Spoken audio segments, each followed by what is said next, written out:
Giancarlo Esposito, how are you today? Thanks so much for joining us. My pleasure to be here with you.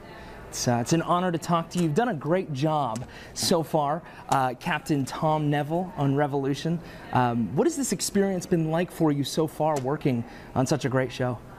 You know, I've really enjoyed it. I'm a lover of Westerns. I grew up on the Wild Wild West, on Westerns like Shane. So for me to be able to ride a horse, to fight with a sword, to shoot a desert eagle, to be the enforcer, yet to still have an understanding and tender side for my men is a fantastic experience. Definitely, and enjoyed what your character has been kind of going through lately. Now, excuse the pun, but there are some power plays about to start, taking place. Can you speak to that at all? Well, yeah, absolutely. You know, we have Monroe, who is the head of the Monroe Republic, who is the dictator, so to speak, of what used to be America. I work for him. He seems a little unstable lately. We're still getting along. I don't know for how long, but he certainly is the main person that I might have a power play with. But we also have the head of the rebel squad. And he's a guy who is an unlikely hero, but a swashbuckler at his best moments, Miles Matheson. And he is also in a struggle with his former partner and brother and friend, Monroe.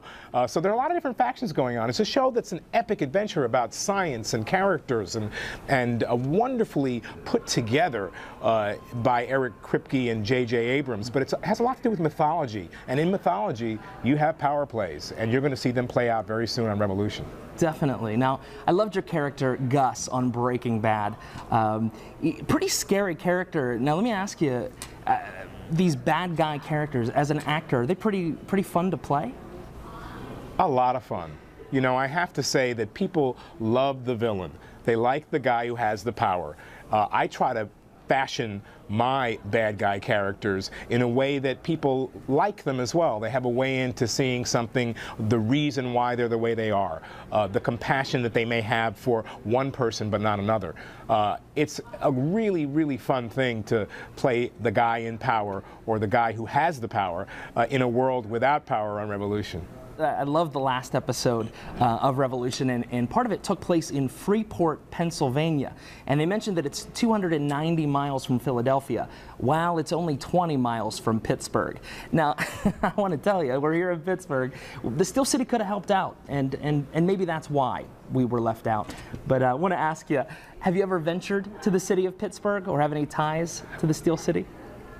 I certainly do. I did a film in Pittsburgh called Bob Roberts, a film that was directed by Tim Robbins, and it was a very wonderful political movie. I played a reporter, Bugs Raplin, and I absolutely loved being in Pittsburgh. The only problem was getting in and out of the city over all those bridges. If you didn't know where you were going, you might get lost.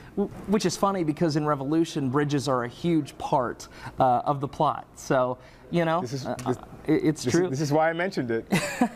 Don't worry. We're not leaving Pittsburgh out. We'll get there. Okay. All right. We're looking forward to it. We're looking forward to the next episode with songs from Led Zeppelin, I hear. It's going to be intense because Led Zeppelin is a group that is historically, they are really wonderfully facile rock and rollers with some R&B in there. It's going to drive and thump up the action on our show. Eric Kripke, our creator and showrunner for the show and wonderful writer, is a Led Zeppelin freak. Excellent. So, and you know, I don't know if you know this, Led Zeppelin never really gives away their songs to be used in this way. So it's a big moment in time for NBC and Led Zeppelin. Definitely. It says a lot about the show, and we're really excited about it. The show airs Monday after The Voice on NBC. Thank you so much. Have a great day. Thank you. My pleasure.